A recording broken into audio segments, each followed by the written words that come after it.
Hello, how you doing today? Time for our Rise of the False Gods book study. And tonight we are continuing our previous chapter we're working on, Words, Words, Words. Got some good insights about that tonight. If you missed the other one, check YouTube in an hour or so and they'll both be uploaded. And also, if this is the first time, you can go to YouTube and see all of our videos on this subject. And welcome comments and questions, as always. And I'm hoping we're going to finish Words, Words, Words tonight, because we've got a whole new realm to start tomorrow. So, we left off yesterday talking about the rule of 7 and how anytime you repeat a word, it begins to make it true, even if it's not actually true. So I would encourage you to keep thinking on that, okay? Excuse me. Frog. So we're moving now to things we do with words, how we actually manipulate words to try to make them more the way what we want them to say than what they actually might say. Sounds a little crazy, doesn't it? It is. In the churches of many denominations, the service ends with a song called the Peace Song. Let there be peace on earth, and let it begin with me. It was written by Jill Jackson Miller and Cy Miller. And they wrote the song, and it just caught on to so many people's hearts, and it speaks a very valid truth. Let peace begin with me. And yet, if you go into a church you're not accustomed to, and they start singing the peace song, it gets pretty crazy because the words have been so switched around by the people who think they can say it better. Well, I'm going to tell you something. You ever start taking a composer's or a lyricist's words and messing with them, you're messing with what their meaning is. The first thing you'll notice is a lot of people wanted to make the peace song gender sensitive. And so they don't say with God as our Father, brothers all are we. It says with God as creator, family all are we. That's one of the versions, and there's others. So I guess they just felt that, the words bug them, therefore they have to change the words. I've got a suggestion that you may hate. If you don't like the words, look at them to see if there is value that you're missing. I'm going to explain that a little bit more in a second. Okay, the one that really bothers me is at the end of the peace song, they say the word, I'm looking for, I guess I didn't write it in here. It says, let this be my solemn vow.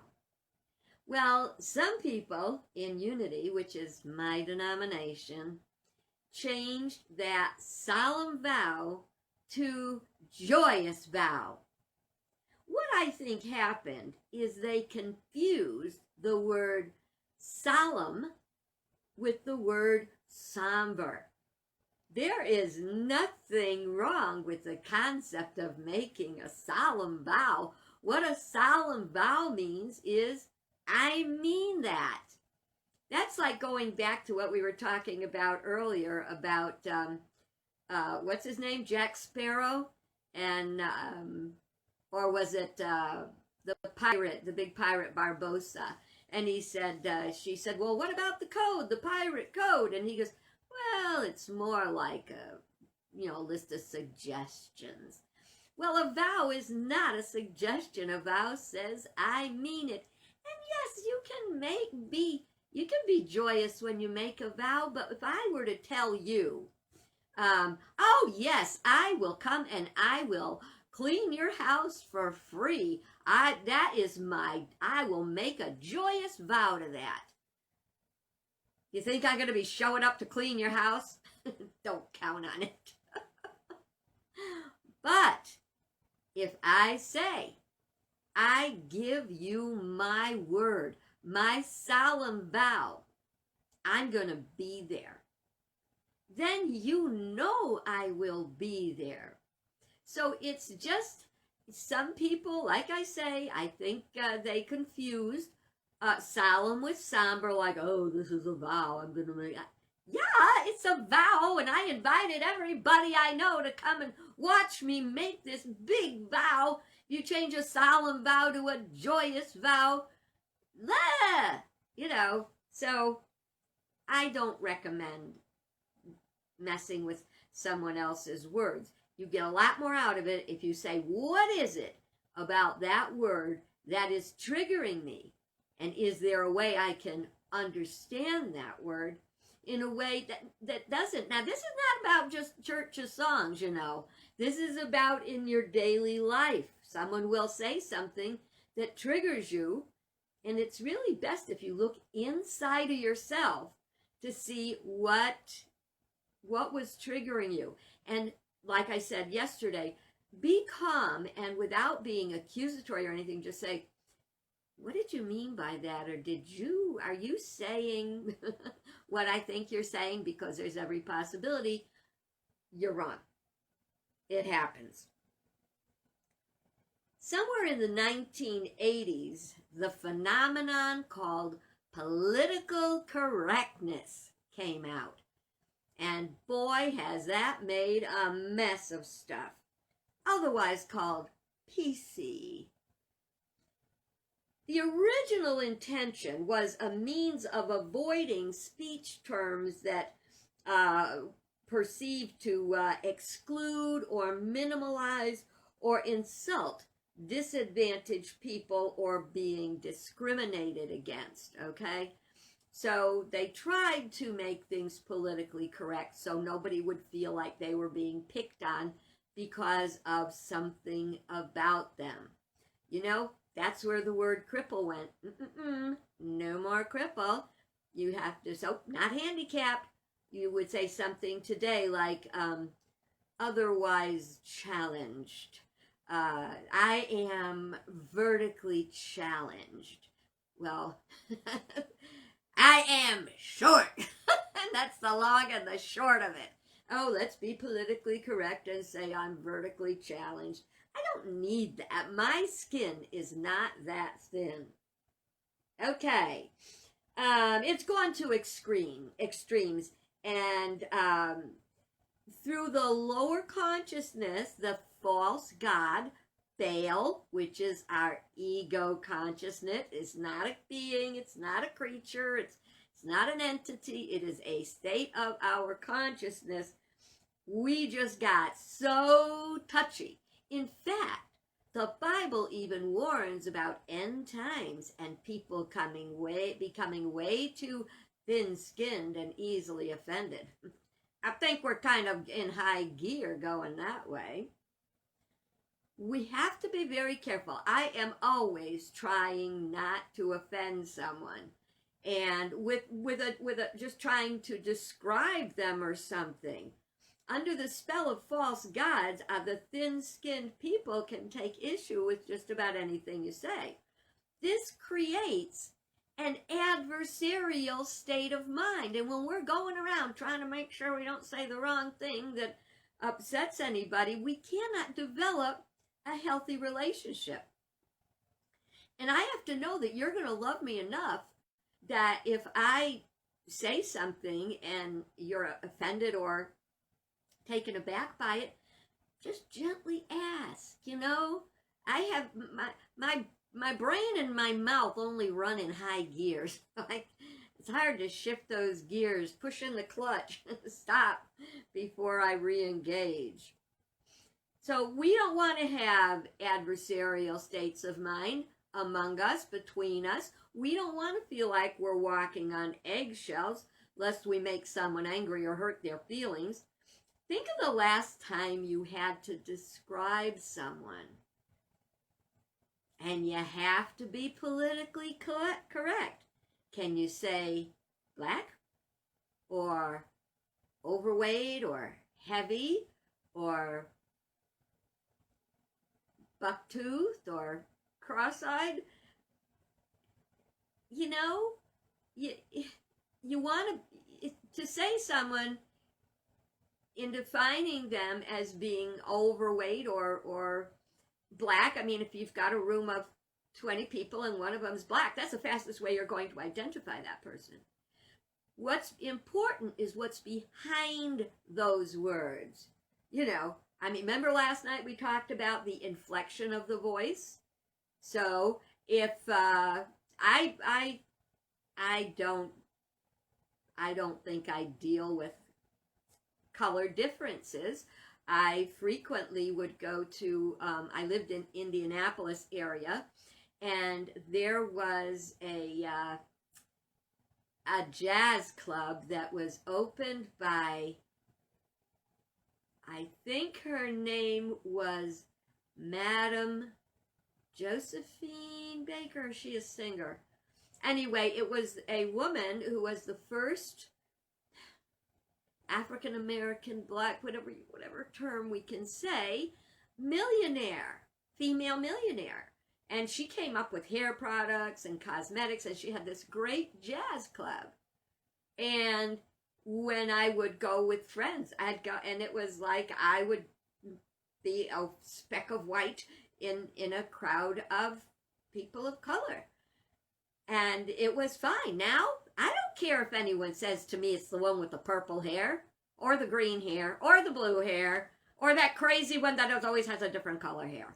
I don't care. You don't have to be politically correct around me. I'm short, I do weird things with my hair, and I talk a lot. You don't have to be, wouldn't it be fun to try to figure out how you could say those things without being offensive? Oh, it is the woman with a very extended and energetic voice and multicolored flexibility of her hair. Don't bother, I'm the crazy lady with the purple hair that talks a lot, okay? You don't have to be politically correct around me. And I'm chubbier than I used to be. So what they used to say about the skinny one, no, that's not me anymore. All right, let's get back to our politically correct stuff. Even though someone may be chronically late, it's even extended now. Although someone might be chronically late, rude, or we're more inclined to overlook it than confront it. We don't want to offend anybody anymore. So we don't call them out on their stuff. It's okay to call people out on their stuff if it's gentle. Thank you, Cheryl. You fixed it for me. It's Madam C.J. Walker, and an amazing and wonderful person.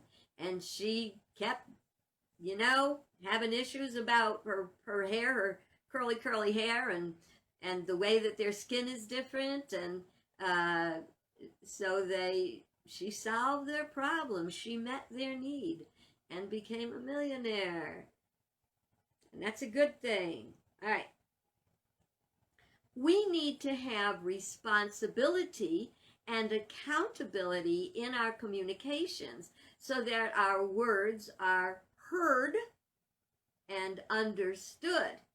Sometimes if we say the wrong word, we completely turn the other person off. They won't even listen to us now. And it's a darn shame because sometimes it's just a trigger word that they have and we don't. Our words have power. I told a joke to my daughter-in-law one day, bless her heart, and I never saw it as offensive, and I'm not telling it today because I'm not going to offend anybody else. And it was with a pure and innocent heart I said it, and she was like flattened. And a few other people told me that it would have flattened them, so I guess it wasn't a very good joke. So, but there was no evil intention. That's why we say, what did you mean by that? Because it could be you're getting all in a snit about nothing. The damage done under the guise of political correctness goes far deeper. The Bible has become way more difficult to interpret because of efforts to make it gender neutral. Some folks who had issues in their church of origin and with what they were taught about God cannot connect the thought of God with male or with father. It triggers them because when they say, you see, kids always see their parents as if they were gods because they're very powerful, they have the money, they have the say as to what happens. So sometimes people have an issue with their father, so therefore they don't want to call God he, they don't want to call God father, you know, they will just say God. Some people call God mother. That's when you start splitting the hairs, you know. And again, when I speak to people, especially if they're unity people, because a lot of unity people are having the Father God issues, but I warn people, I have my own take on that. I'll share a little bit of that with you. In unity, we have a metaphysical church. We look at things differently. We look deeply into a word for its spiritual content. And every word symbolizes something in life. For example, males represent the thinking faculty. Females represent the female faculty, the thinking, the emotions, the feeling. So thinking is male, feeling is female. Now that doesn't mean that you don't think if you're a female and you don't feel if you're a male. We all have it both, but we tend to be predominantly. So we're really looking at the symbolism here. And for the one who just asked, yes, I am. I'm not a professional astrologer. I have been a student of it over the years. Okay, so let's move on because we're talking the metaphysics of the Bible is what we're looking at right now and how our words have affected it. Okay. So if we were metaphysically interpreting a Bible story and the male representing the thinking and the female representing the feeling, a crippled man would represent flawed thinking. So when we interpret the story, we look at that as when our thinking is flawed, it cripples our thinking ability. Okay, and so it goes on. If you wonder, the thing about God always being referred to as he, well, in unity we teach that God is divine mind and that thought precedes all else. So thoughts precede feelings. So that's why if he represents the thinking faculty, remember, we do not see God as the guy in the sky. We see God as spirit, and that when we refer to God as he, we are referring to the divine mind of God. Okay? All right. Why also is God always referred to as he? In the Bible, we have to understand it was written in a patriarchal culture. Hebrew is a gendered language, with nouns being either male or female. Grammatical gender, according to a BBC article, is very different than biological sex. Boy, that's what I was just trying to say. This comes from an article at bbc.com news/world/Europe. The second is my metaphysical perspective. Since the male represents the thinking faculty and is in fact called divine mind, he would make sense. He, mind, it makes sense. Ruach, which is feminine, is associated with spirit or the Holy Spirit. It's very helpful not to just look at the biological gender. Look at the whole meaning. We look at things as energy. What kind of energy is that? Is it assertive? Is it passive? Is it receptive? Or is it aggressive? We always look at the etymology of the words for their spiritual meaning. We sometimes change words, excuse me, because we're uncomfortable with something that it triggers in us. And when we do that, when we just X out or change a word because it triggers us, we miss the opportunity to find out what's triggering us so we can address it. Here's a good word, very unpopular, in the song, Amazing Grace. And if you know the song, you know it says, Amazing Grace, how sweet the sound that saved a wretch like me. Well, some people didn't like the word wretch. I'm not a wretch. So they changed it to soul. Amazing grace, how sweet the sound that saved a soul like me. Well, that's very nice, but if you have ever felt wretched, and if you have ever lived in a way that was deeply sad or frustrating or painful, that you were in a wretched state, you were in a wretched job, you had a wretched addiction, you had wretched poverty, maybe you had wretched acne at some point in your life, or whatever. We want to look at it. Yes, we would be in denial to say that, oh, well, I don't want to say that word, so I'm not going to look at that because I don't like it. Sometimes we have to take something we don't like and look right at it, because in looking right at it, we can see it for what it really is. When you walk down the street and you see someone who is disfigured or what, no, you're not supposed to stare at them, but nor do you look away and, like walk away like they've got a plague or something and they're contagious. People are different. I would like to recommend a book. It's called Emmanuel's Gift. Now, it's not a book, it's a movie. Emmanuel's Gift, and it's about a young man, a boy who was born deformed.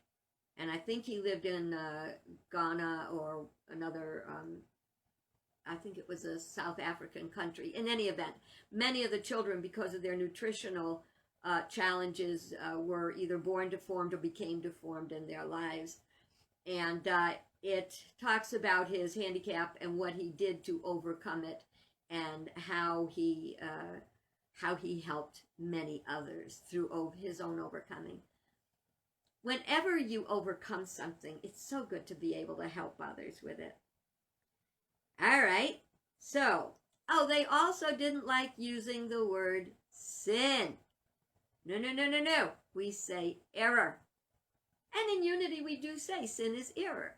At the same time, we want to take the sting out of the word sin by understanding what it means. It doesn't mean you are inherently evil. It means you made a mistake. Now, I do believe that when you don't make a mistake, you do something intentionally and you know it's wrong. That is like an uppercase S sin. So, does that mean you're inherently and forever evil? No, but it means you are sending out negative cause and you are going to get a negative result from the cause you sent out. To change wretch to soul is avoidance. If you've ever felt forlorn and pitiful, that would be wretched. And to be saved from that, and yes, very often it's grace that saves us. It's that moment that I walked into my first Unity church and my soul said, you're home, you're home, you're home, you're home. Now for somebody else, that might be the Baptist church or the Pentecostal church. Unity says that all the churches are a path to God. Rainbows and unicorns and denial and avoidance cannot do the work of transformation. We name it, we claim it, we fix it. If you find a particular word bothers you in a conversation, in a song, wherever, it's really a good idea to stop and think and see if you can figure it out, because that will stop the pain. Why am I having this reaction? What is it in me that is being triggered? Is it valid, or is it a miscommunication or a misunderstanding? When we explore these things, we can overcome them. We can find our healing and never have to deal with them again. Likewise, if someone tells us we have offended them, we can consider what they said and see if there's validity to it.